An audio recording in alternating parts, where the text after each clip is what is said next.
First of all செட்டோட name நமக்கு தெரியும் ஆல்ரெடி.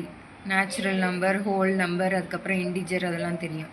அதை வந்து செட்டோட நேமை வச்சு அதை வந்து எப்படி வேர்ட்ஸில் டிஸ்கிரைப் பண்ணலாம், அதுக்கப்புறம் வந்து அதை வந்து எப்படி சிம்பிளில் வந்து நம்ம எழுதலான்னு பார்ப்போம். ஃபஸ்ட்டு வந்து செட்டோட நேம் கேபிட்டல் என்னங்கிறது வந்து set of all natural numbers. வேர்ட்ஸில் எழுதணுன்னா அப்படி எழுதுவோம். அடுத்து வந்து ஸ்கொயர் ப்ராக்கெட்டில் போட்டோன்னா என்ன வரும், 1 2 3 4 5 அப் டு இன்ஃபினிட்டி வரைய போகும்.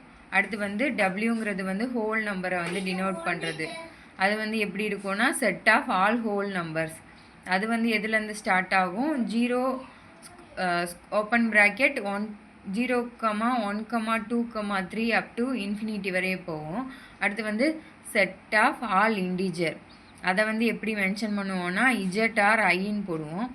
இஜெட் ப்ளஸ்ஸுங்கிறது வந்து என்னதுன்னா பாசிட்டிவ் இன்டிஜரை டினோட் பண்ணுறது. அதை வந்து அப்போ வந்து நம்ம பாசிட்டிவ் இன்டிஜர் மட்டும் எழுதணுன்னா எப்படி எழுதுவோம், open bracket 1 2 3 up to infinity வரைய போகும், க்ளோஸ் ப்ராக்கெட் போடுவோம். அடுத்து வந்து இஜெட் மைனஸுங்கிறத வந்து அதை மட்டும் தனியாக மென்ஷன் பண்ணி எழுதணுன்னா எப்படி எழுதுவோம், ஓப்பன் ப்ராக்கெட் -3 -2 -1 அதை வந்து க்ளோஸ் ப்ராக்கெட் போட்டு முடிச்சுடுவோம்.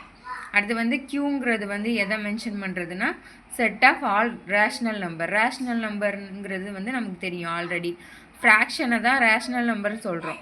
அது வந்து எப்படி எழுதுகிறோன்னா x such that x equal to b/q.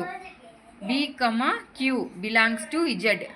இஜெட்டுங்கிறது வந்து என்னது, இன்டிஜர். அதுக்கப்புறம் க்யூவோட வேல்யூ வந்து நாட் ஈக்குவல் டு 0 இருக்கும். இதில் வந்து பிங்கிறது வந்து என்னதுன்னா நியூமரேட்டர், க்யூங்கிறது வந்து டினாமினேட்டர், ஆருங்கிறது வந்து ரியல் நம்பர் சிஸ்டம் ஆல்ரெடி நம்ம பார்த்தோம்ல அதான். இதில் வந்து எக்ஸு சச் தட் எக்ஸு இது வந்து என்னவாக இருக்கும், ரேஷ்னல் நம்பராகவும் இருக்கும், இல்லைனா இர்ரேஷ்னல் நம்பராகவும் இருக்கும்.